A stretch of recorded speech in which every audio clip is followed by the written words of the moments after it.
오늘은 말씀을 가까이 하는 제자 이야기예요.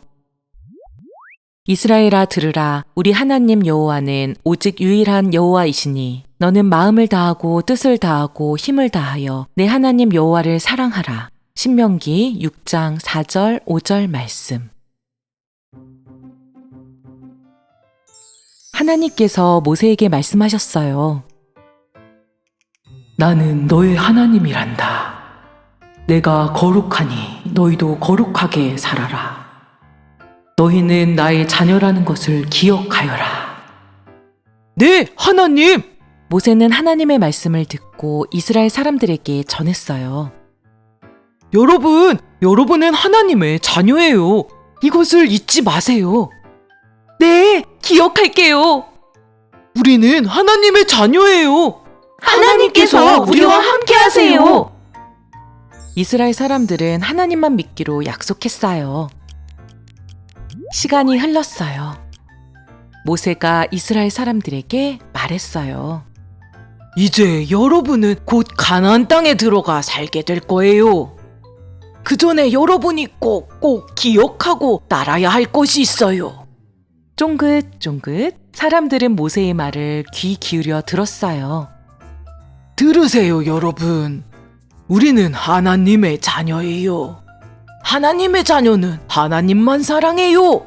가나안 땅의 사람들처럼 우상을 만들면 안 돼요.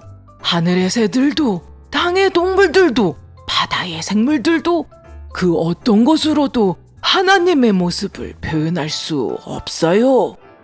우리는 하나님을 눈으로 볼 수는 없지만 귀로 하나님의 말씀을 들을 수 있어요. 기억하세요, 여러분. 하나님께서 우리를 구원하셨어요. 우리를 구원하신 하나님을 기억하세요. 자녀들에게도 말씀을 가르치세요. 집에 있을 때도, 길을 걸을 때도, 자기 전에도, 아침에 일어났을 때도 언제나 하나님의 말씀을 기억해요. 따르세요, 여러분. 우리는 하나님의 자녀예요. 하나님의 자녀는 말씀을 가까이 하며 살아야 해요.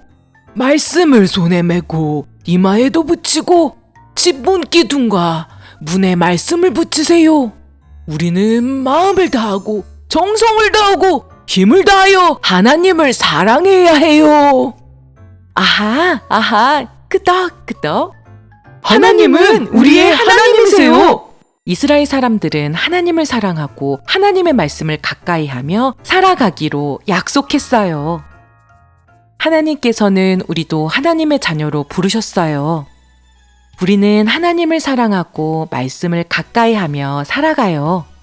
아침에 눈을 떴을 때 잘 보이는 곳에 말씀을 붙여두어요. 말씀을 읽고 말씀을 외우며 하나님을 사랑해요.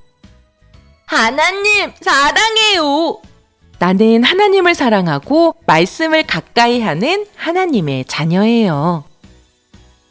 밤에 잠을 자기 전에도 하나님의 말씀을 읽어요.